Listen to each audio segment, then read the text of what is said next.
दूसरे पर चलते प्रशासनिक प्रक्रिया के सिद्धांत, हेडिंग डालो। प्रशासनिक प्रक्रिया का सिद्धांत, ये इंपॉर्टेंट है सबसे ज्यादा। जितने भी सिद्धांत है उन सब में से सबसे इंपॉर्टेंट है।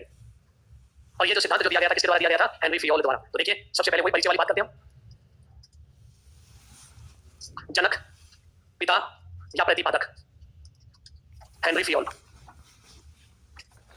कहां के रहने वाले थे? फ्रांस। ये टेलर के अपोजिट थे भी। टेलर के क्या थे? अपोजिट बात कहते हैं। टेलर ने देखिए ये कहा था कि नीचे के जो मजदूर हैं वो चोरी करते हैं उसको रोकना, सिस्टम ये कहते हैं ऊपर वाले चोरी करते हैं प्रबंधन करने वाले। क्यों? क्योंकि इन्होंने जो चीज देखी वही चीज बताई इन्होंने। तो ये क्या थे? ये खनन इंजीनियर थे। खनन विभाग में इंजीनियर काम करते थे और वहां पर देखिए देखते थे चीजों को कि चोरी कौन करता है और किसके कारण मैनेजमेंट बिगड़ता है। खनन इंजीनियर कहां के रहने वाले? फ्रांस के रहने वाले। इन्होंने देखिए जो प्रतिपादन किया, प्रबंधन के सिद्धांत भी दिए इन्होंने। प्रबंधन प्रक्रिया के 14 सिद्धांतों का जनक, 14 सिद्धांतों का क्या माना जाता है? जनक माना जाता है। प्रबंधन के विशिष्ट कार्यों का जनक भी है। प्रबंधन के विशिष्ट कार्य, विशिष्ट कार्य कौन कौन से हैं? POCCC पढ़ चुके हम। POCC के जनक देखिए। और समन्वय को क्या कहा था इन्होंने? वेरी गुड, प्रबंधन का सार इन्होंने कहा था। वो भी एक बार लिख देता था कि याद रह जाए। प्रबंधन का सार समन्वय, जिसमें कोऑर्डिनेशन बिठा दिया। इसका मतलब सीधा सा ये है, इन्होंने किस पर जोर दिया? कोऑर्डिनेशन पर जोर दिया, सीधी सी बात। ये तो हो गया परिचय। अब इनके 14 सिद्धांत और 5 क्या है? तत्व 5 तत्व तो पढ़ चुके हैं हम, इसलिए यहाँ नहीं पढ़ेंगे। अब हमारे पास बचे इंपॉर्टेंट 14 सिद्धांत। तो पहले इनको उतार लीजिए जो भी बातें, फिर एक एक करके हम सिद्धांतों के पढ़ेंगे और समझेंगे भी। और अब तक जो पूछे गए हैं सवाल कभी भी किसी भी एग्जाम में पूछे जाते हैं, जैसे एडवांस भर्ती में भी, तो यही पूछे गए थे 14 सिद्धांत और ये फॉलो करने पड़ते हैं हमारी शिक्षा के अंदर। हेडिंग डालो, प्रबंधन के सिद्धांत। किसके द्वारा? By Henri Fayol. प्रबंधन के सिद्धांत।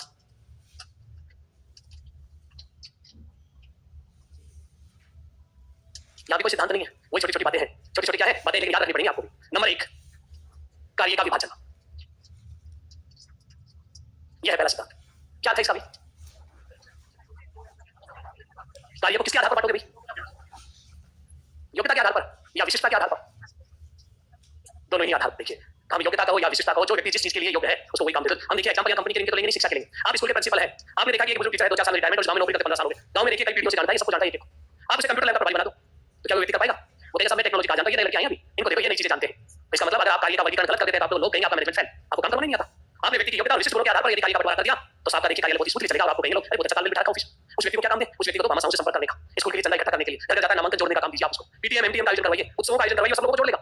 कंप्यूटर लैब तो किसी और को दो। शाला दर्पण ऑनलाइन फीडिंग का काम है, किसी और को दीजिए आप जो जिस कार्य में योग्यता रखता है। और स्कूल के अंदर 20 टीचर है या 15 भी टीचर है तो वो देखिए अलग अलग क्षेत्रों में रुचि रखते हैं। सारे लोग एक में नहीं रखते, हर व्यक्ति की रुचि अलग होती है। कई कैसा मुझे कंप्यूटर वाला काम दे दो, मुझे इसमें आनंद आता है।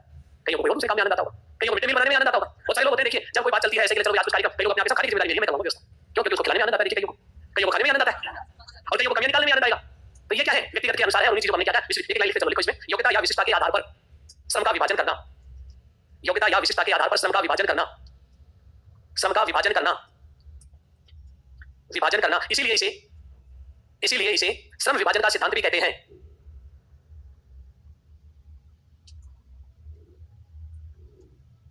श्रम विभाजन का सिद्धांत भी कहते हैं। दूसरा सिद्धांत देखिए, उत्तरदायित्व, रेस्पॉन्सिबिलिटी एवं प्राधिकार। एवं प्राधिकार, प्राधिकार को सत्ता भी कहते हैं, इंग्लिश में कहते हैं अथॉरिटी। इंग्लिश में क्या कहते हैं? अथॉरिटी। उत्तरदायित्व रेस्पॉन्सिबिलिटी और दूसरा शब्द कौन सा है? प्राधिकार, अथॉरिटी। अथॉरिटी दूसरा नाम क्या बताया मैंने? सत्ता। इसका क्या बहुत सिंपल सा है, शब्द कितने बड़े जटिल लगते हैं। किसी को जिम्मेदारी देना, किसी को क्या देना? जिम्मेदारी देना। आपको कल ये काम करना है, जैसे स्कूल में जिम्मेदारी दी प्रिंसिपल ने परीक्षाओं का संचालन करना, आप परीक्षा प्रभारी हैं, आप परीक्षाओं का क्या करोगे? संचालन करोगे। ठीक है, होगी बात। अब बेचारा परीक्षा प्रभारी ड्यूटी लगा देता है आप लोगों की, अब हम आपके आदेश पालन नहीं करते, प्रिंसिपल साहब कहेंगे भाई नहीं तो नहीं आई। क्यों नहीं की उसके आदेश पालना? क्योंकि आपने उसको सत्ता ही नहीं दी। आपको उसको क्या देनी पड़ेगी? सत्ता सारे स्टाफ के सामने ये कहना पड़ेगा कि आज से जब तक परीक्षा चलेगी इतने सारी सत्ता इसके हाथ में रहेंगे, एग्जाम कंट्रोलर के। ये जैसे निर्देश देगा सभी इसके अधीन काम करेंगे। तो आपने अपनी सत्ता क्या कर दी? ट्रांसफर। तब तो देखिए काम होगा जब दोनों चीजें, एक उत्तरदायित्व ना अथॉरिटी और दूसरा कौन सा है? रेस्पॉन्सिबिलिटी, दोनों में क्या हो? समानता हो। दोनों में यानी आप एक चीज दे रहे नहीं दे रहे, समानता होगी, दोनों चीजें बराबर दोगे तो आपका मैनेजमेंट हो जाएगा, नहीं तो मैनेजमेंट क्या हो जाएगा? फेल हो जाएगा। अगर ये बात नहीं कहते हो तो देखिए परीक्षा प्रभारी की कौन मानेगा? बराबर वाले साथी क्यों मानेंगे? नहीं भी माने। लेकिन आपने स्टाफ की मीटिंग लेकर सबके सामने कह दी आज से मेरी सत्ता किसके पास है? इसके पास है, इसके आदेशों की पालना करना आपका दायित्व है। किसी को ऑब्जेक्शन हो तो बताओ आपको सत्ता को। किसी को ऑब्जेक्शन नहीं होता इसमें, काम करने की जिम्मेदारी किसी को दी जाता है तो क्या जिम्मेदारी। लेकिन जिम्मेदारी के साथ क्या दो? देखो कितनी मजेदार बात है, ये नहीं हो तो जिम्मेदारी होने जाना कुछ नहीं, कभी काम नहीं होगा। ऐसे अक्सर सुनने को मिलता है बहुत सारी केस जांच के लिए, ये सब काम तो दे देते, सत्ता कुछ देते नहीं है और हमारा कहना नहीं मानते कैसे काम करवाएं। तो साथ में क्या सत्ता लिखो इसमें लाइन, समझ में आ गया ना? उत्तरदायित्व और प्राधिकार या सत्ता या इंग्लिश में अथॉरिटी लिखो इसमें। उत्तरदायित्व है, उत्तरदायित्व है सत्ता में समानता होनी चाहिए, समानता होनी चाहिए क्योंकि दोनों में घनिष्ठ संबंध होता है, क्योंकि दोनों में घनिष्ठ संबंध होता है। अर्थात सत्ता किसी उत्तरदायित्व को पूरा करने का माध्यम है। उत्तरदायित्व को पूरा करने का माध्यम है, यानी जिम्मेदारी निभाने के लिए कौन से माध्यम की जरूरत पड़ती है? सत्ता की। लिखो इसके बाद कौन सा नंबर है? थर्ड। तीसरे नंबर पर लिखिए अनुशासन। अनुशासन, डिसिप्लिनरी। ये क्या होता है अनुशासन? अनुशासन किसे कहते हैं? बहुत सिंपल सा अर्थ है, देखिए हम पता नहीं क्या क्या सोचते बैठे बैठे। अनुशासन का अर्थ और सिंपल सा अर्थ है नियम और सत्ताओं होना, नियम और शर्तों की पालना करना। अगर पालना नहीं करोगे तो आपके खिलाफ अनुशासनात्मक कार्रवाई की जाएगी, क्योंकि आपने अनुशासन को तोड़ा। और गवर्नमेंट में अनुशासनात्मक कार्रवाई दो तरह की होती है, 16 सीसी यानी रूल्स नंबर 16 और 17।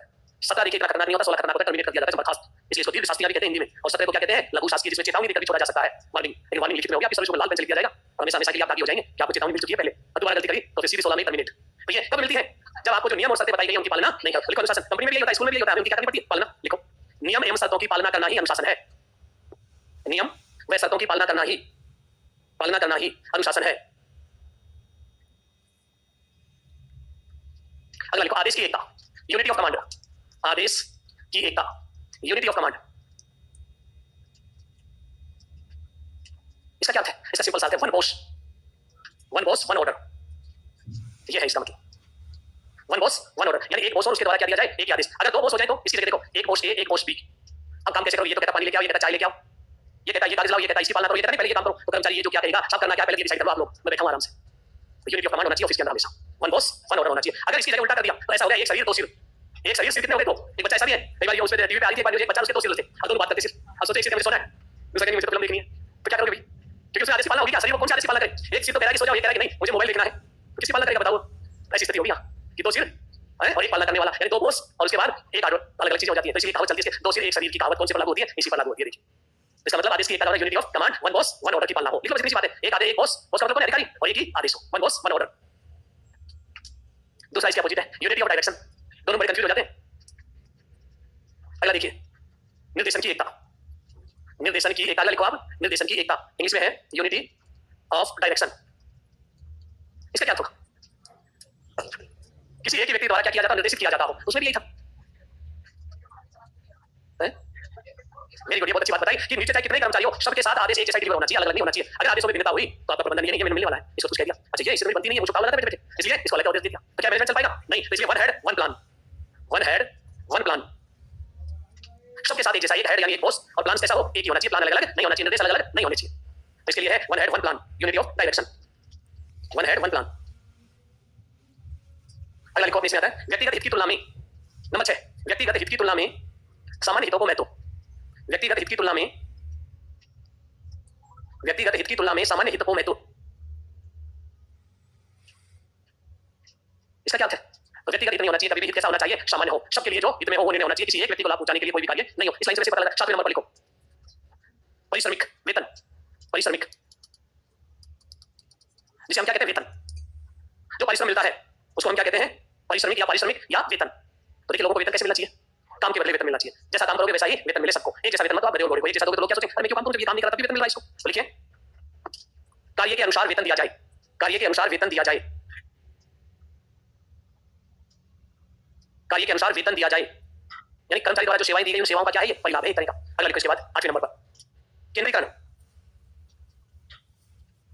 सेंट्रलाइजेशन। और सेंट्रलाइजेशन का देखिए डायग्राम ये होता है, ये हेड है हमारा, ये सबऑर्डिनेट है। देखिए तो यहाँ देखिए जो भी निर्णय हो हमेशा क्या से हो? हेड के माध्यम से लिया जाना चाहिए, सबऑर्डिनेट के माध्यम से नहीं होने चाहिए। तो देखिए कार्य में एकरूपता बनी रहेगी और आपका प्रबंधन क्या होगा? सफल होगा। केंद्रीकरण लिखना चाहो तो लिख लेना इसके अंदर। छोटे छोटे संगठनों में, छोटे छोटे संगठनों में, छोटे छोटे संगठनों में केंद्रीकरण होना चाहिए, छोटे छोटे संगठनों में केंद्रीकरण होना चाहिए, जबकि जबकि बड़े संगठनों में सत्ता का विकेंद्रीकरण होना चाहिए, बड़े संगठनों में सत्ता का विकेंद्रीकरण होना चाहिए। इसका मतलब देखो एक बहुत बड़ी कंपनी है, हम टाटा की बात करते हैं, देखिए कौन सी कंपनी की बात कर रहे हैं? टाटा। अब हर काम में टाटा निर्णय थोड़ी लेगा कि मजदूर हड़ताल कर रहे हैं, उसको तो पता भी नहीं लगता उसके नीचे बहुत सारे देखिए काम करते हैं।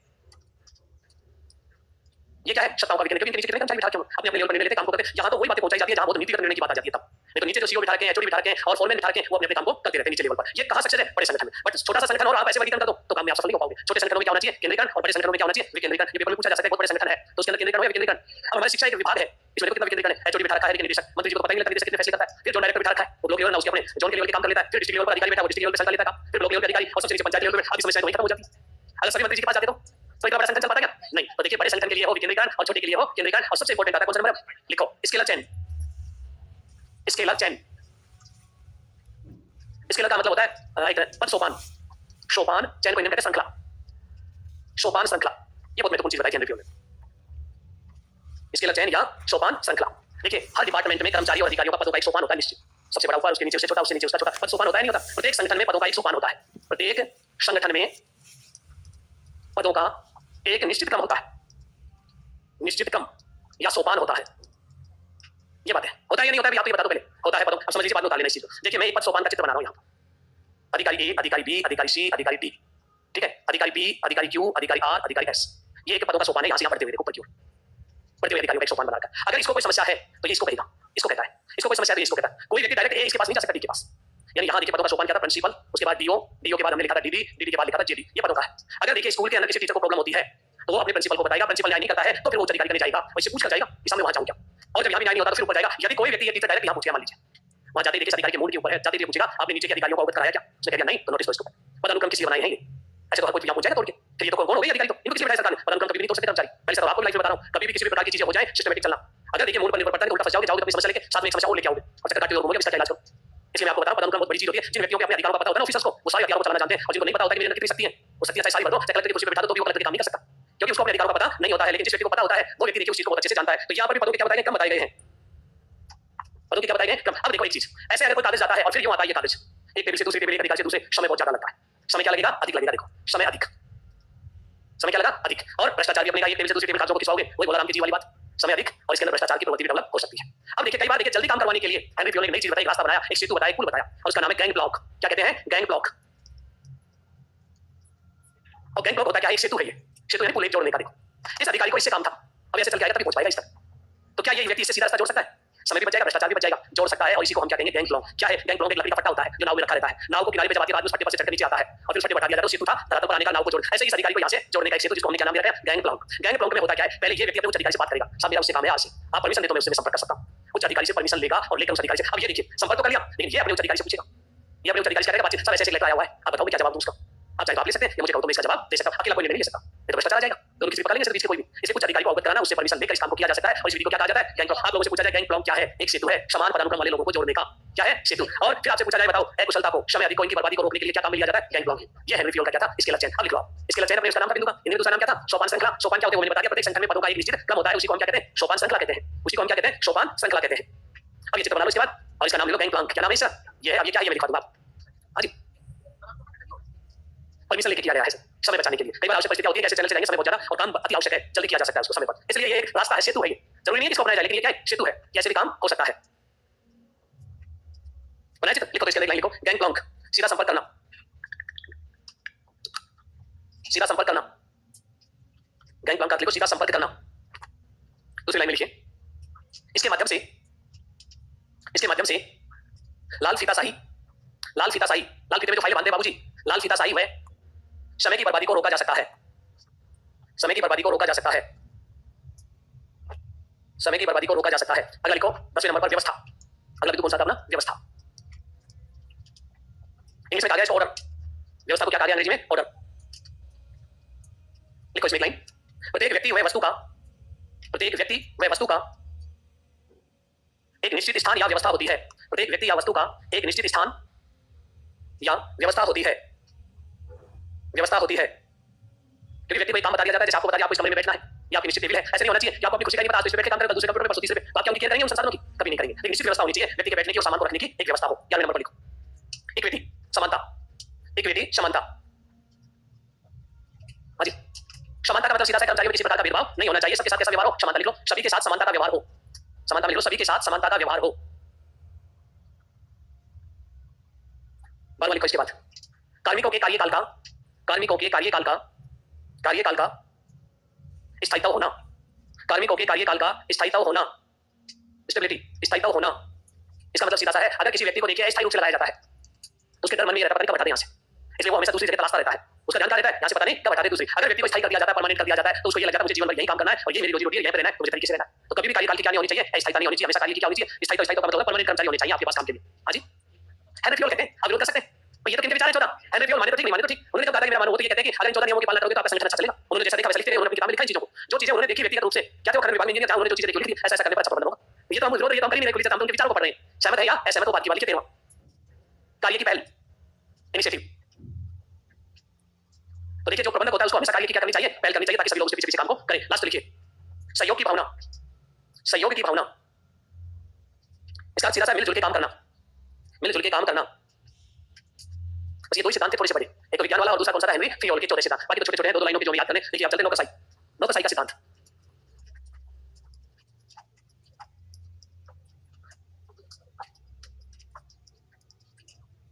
तानाशात्मक सिद्धांत भी कहते हैं, तानाशाही।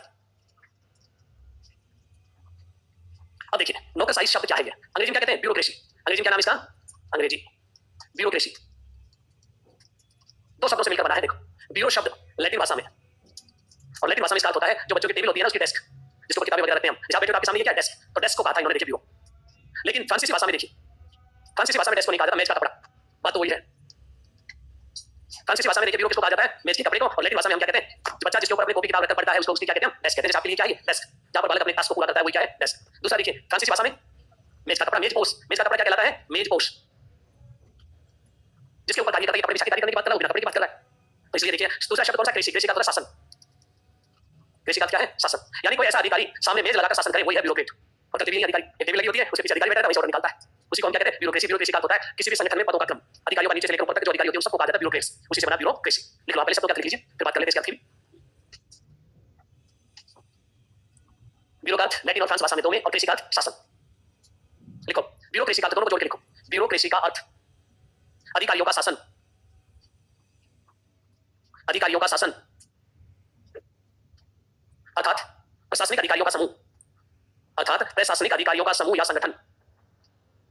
अधिकारियों का शासन फिर लिखना था आपको, अर्थात प्रशासनिक अधिकारियों का समूह, प्रशासनिक अधिकारियों का समूह या संगठन। एक ही बात है, संगठन कहते हो या समूह कहते हो, नीचे से लेकर ऊपर तक या ऊपर से लेकर नीचे तक एक क्रम होता है अधिकारी। और वो सारे क्या कहते हैं, ब्यूरोक्रेट्स। जैसे अपना सेक्रेटरी क्या है, ब्यूरोक्रेट्स कहते हैं इसको। सारे अधिकारी बैठे नियम बनाते हैं ऊपर से नीचे। आपको पता है सबसे ऊपर कौन था, सीएस, फिर कौन था, एसीएस, उसके नीचे कौन था, प्रमुख शासन सचिव, फिर कौन था, शासन सचिव। ऐसे सारे ब्यूरोक्रेट्स हैं जो नियमों को बनाते हैं, उसी को कहा जाता है ब्यूरोक्रेसी या नौकरशाही। अब बढ़ते हैं नौकरशाही का सिद्धांत के जन्मदाता कौन है, जर्मन जिनका नाम था मैक्स वेबर, जो एक समाजशास्त्री थे। लिखो जनक, नौकरशाही सिद्धांत का जनक, नौकरशाही सिद्धांत का जनक मैक्स वेबर कौन थे, जर्मन समाजशास्त्री, जर्मन समाजशास्त्री।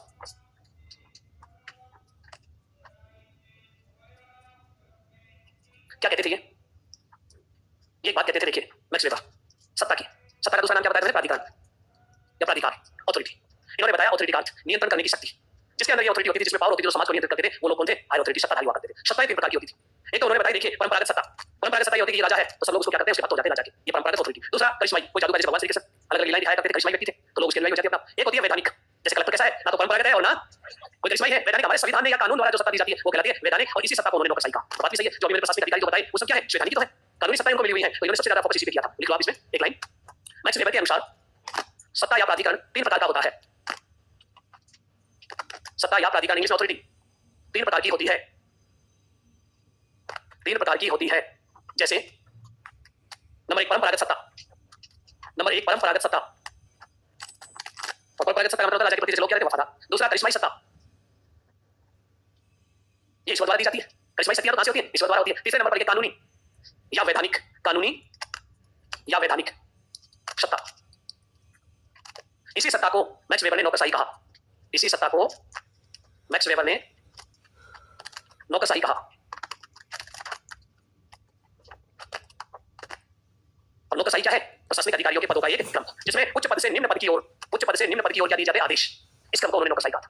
अब उन्होंने बात कही कि ये व्यक्ति बड़ा पावरफुल होना चाहिए, तो प्रशासनिक अधिकारी जो जितना कठोर होगा उतनी अच्छी पालना होगी आदेशों की, उसका मैनेजमेंट सबसे अच्छा होगा। जो जितना लूज होगा, दुर्बल होगा, जो अपनी सत्ता को नहीं पहचान पाएगा, वो कभी भी अच्छा प्रबंधक नहीं होता। ये तो धमकाने वाला है। मेरे को कहता है कि इसके अंदर शक्तियां ज्यादा दो, जनता के ऊपर क्या हो, तानाशाह बनकर काम करे। इसलिए तो मैंने इसका नाम लिखा था तानाशात्मक सिद्धांत, क्योंकि ये कहते हैं ब्यूरोक्रेट्स में ज्यादा से ज्यादा शक्तियां बढ़ो ताकि आदेशों की पालना, नियमों की शर्तों की पालना ज्यादा से ज्यादा होगी। मेरे को आ जाएगी, अधिकारी सर्विस में हो जाएंगे नहीं, लेकिन थोड़ी थी विचार थे, तो यहाँ पर नौकरशाही नाम आ गया। अब हम बात कर लेते हैं, लिखो इसके अंदर मैक्स वेबर के अनुसार, मैक्स वेबर के अनुसार प्रबंधकीय अनियमितता को, मैक्स वेबर के अनुसार प्रबंधकीय अनियमितता को समाप्त करने के लिए, अनियमितता को समाप्त करने के लिए कठोर नियम बनाए जाने चाहिए, समाप्त करने के लिए कठोर नियम बनाए जाने चाहिए। क्योंकि अनियमितता से, क्योंकि अनियमितता से अकुशलता आती है, अनियमितता से अकुशलता आती है। तो किस पर जोर दिया इन्होंने प्रबंधन में, तानाशाह की बात कही। इसे ब्यूरोक्रेट को क्या बनाना है, शक्तिशाली नियमों की पालना करवानी है, नियम भी हार्ड हो। लेकिन लोकतंत्र क्या कहता है, ये तो इसका विरोध करता है तानाशाही शक्तियों का, ब्यूरोक्रेट्स की अवधारणा को देखिए, नकारता है, ये गलत है।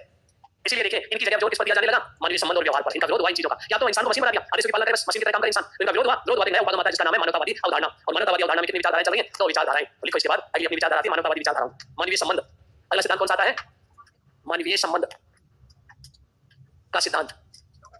अरे हाँ, नव परंपरागत आ गया ना, क्योंकि वैदिक ग्रंथ मैंने पहले करवा दिया था, तो बार बार उन चीजों को लिखने की आवश्यकता नहीं है, नव परंपरागत में ही है ये। क्योंकि इस विचारधारा में किस पे जोर दिया गया था, मानवीय संबंधों पर। इसके जनक कौन बताए थे मैंने, जॉर्ज एल्टन मेयो। क्या नाम था, प्रतिपादक जॉर्ज एल्टन मेयो। ऑस्ट्रेलिया के थे या यूएसए के, दोनों के थे, देखिए ऑस्ट्रेलियन और अमेरिकन। जरा ऑस्ट्रेलियन वाले की प्रसिद्धि कहां मिली इनको, यूएसए। जॉर्ज एल्टन मेयो, पहले समझ लीजिए फिर इसके बाद बात करते हैं। पता है इन्होंने किस पर जोर दिया, मानवीय संबंध, कि एक व्यक्ति से दूसरे व्यक्ति के साथ जो संबंध होते हैं ना, वो जितने प्रकार होंगे प्रबंधन उतना ही अच्छा हो। एक दूसरे व्यक्ति के बीच में जितना अच्छा कम्युनिकेशन होगा उतने ही अच्छा मैनेजमेंट होगा। कौन कहते हैं, जॉर्ज एल्टन मेयो। तो इन्होंने क्या किया कि अपने जहां काम कर रहे थे वहां पर इन्होंने प्रयोग किए। एक जगह है शिकागो के पास, शिकागो का नाम सुना है, मिशिगन जो झील है उसके किनारे बसा हुआ है शिकागो, जो दुनिया का सबसे बड़ा रेलवे जंक्शन है। और वहीं पर एक जगह है जिसका नाम है हाथोन, एक जगह है यहाँ शिकागो के पास। वहां पर इन्होंने देखी कंपनी थी, इलेक्ट्रॉनिक वेस्टर्न इलेक्ट्रॉनिक कंपनी थी। उस कंपनी में इन्होंने प्रयोग करके देखा कि भाई उत्पादन ज्यादा अच्छा है या भौतिक सुविधाएं ज्यादा अच्छी है या इंसान ज्यादा अच्छा है, कंपनी का उत्पादन कब बढ़ता है। तो उन्होंने सबसे पहले देखिए प्रयोग में आया, लाइट की व्यवस्था बहुत अच्छी कर दी, चमक कर दी कंपनी में, उत्पादन पे कोई प्रभाव नहीं पड़ा। कितनी चमक बढ़ा लो, लाइट बढ़ा दी, ये कर दिया ताकि उत्पादन बढ़ जाए, नहीं बढ़ा। ऐसे उन्होंने 4 प्रयोग किए, उन 4 प्रयोगों को क्या कहा जाता है, हॉथॉर्न प्रयोग कहा जाता है, क्योंकि वहां पर उन्होंने क्या किया प्रयोग। और फिर आखिर में उन्होंने देखिए निष्कर्ष निकाला, मनुष्य एक सामाजिक प्राणी है, जितना ज्यादा उनको मोटिवेट किया जाए, जितना उनके साथ संबंध बनाए जाए अच्छे से, और जितना बॉन्डिंग अच्छी होगी प्रबंधक और कर्मचारियों के बीच में, प्रोटेक्शन उतना ही अच्छा होगा। क्योंकि मानो को ये लगे कि मेरी नौकरी सुरक्षित है यहाँ, तो वो देखिए मन लगा के काम करेगा। उसे किसी भी प्रकार की अगर वो बीमार हो जाता है तो उसे आर्थिक सहयोग दिया जाए, परिवार में कोई विपदा आ जाती है तो उसका सहयोग किया जाए, तो मनुष्य अपने आप ही मन लगा काम करेगा। देखिए इसलिए मानवीय संबंधों को महत्व दिया और इस प्रयोग से निश्चित करके बता दिया, किसने बताया, जॉर्ज एल्टन मेयो ने। और जहां उन्होंने लैबोरेटरी की तरह प्रयोग किया था, इसलिए इसको डॉक्टरी विधि भी कहा था इन्होंने। जॉर्ज एल्टन मेयो ने क्या कहा, डॉक्टरी विधि। इस प्रयोग को क्या कहा जाता है, डॉक्टरी विधि भी कहा जाता है। आप देख लीजिए। और सारे प्रयोग अंत में उन्होंने निष्कर्ष निकाल के कह दिया कि जितने ज्यादा मानवीय संबंध होंगे उतनी ज्यादा कार्यकुशलता होगी, उतना अच्छा प्रबंधन होगा, भौतिक संसाधनों से कोई फर्क नहीं पड़ता है। तो ये बात कौन कहने वाले, जॉर्ज एल्टन मेयो। तो ये तीन की बात लिख लो इनके विचारों को, प्रतिपादक लिखिए आपने। तो लिखो इसके बाद, मेयो ने इसे डॉक्टरी विधि भी कहा, मेयो ने इसे डॉक्टरी विधि भी कहा। इस विचारधारा को आर्थिक सामाजिक उपागम भी कहते हैं, आर्थिक सामाजिक उपागम भी कहते हैं। पैराग्राफ लिखिए। इसके अंतर्गत मानवीय संबंधों पर अधिक बल दिया जाता है, मानवीय संबंधों पर अधिक बल दिया जाता है। फिर लिखो हॉथॉर्न प्रयोग, ये सवाल अच्छा बनता है, हॉथॉर्न प्रयोग का संबंध किस सिद्धांत से है, लिख लो, बोर्ड पे लिखा था मैंने, हॉथॉर्न प्रयोग। ऐसे करके लिखो, इसमें 4 प्रयोग किए गए। कितने प्रयोग थे, 4। इन प्रयोगों का परिणाम यह निकाला कि उत्पादन का संबंध कार्य की दशाओं से नहीं है, उत्पादन का संबंध कार्यों की दशाओं से नहीं है, बल्कि व्यक्ति की भावनाओं से है,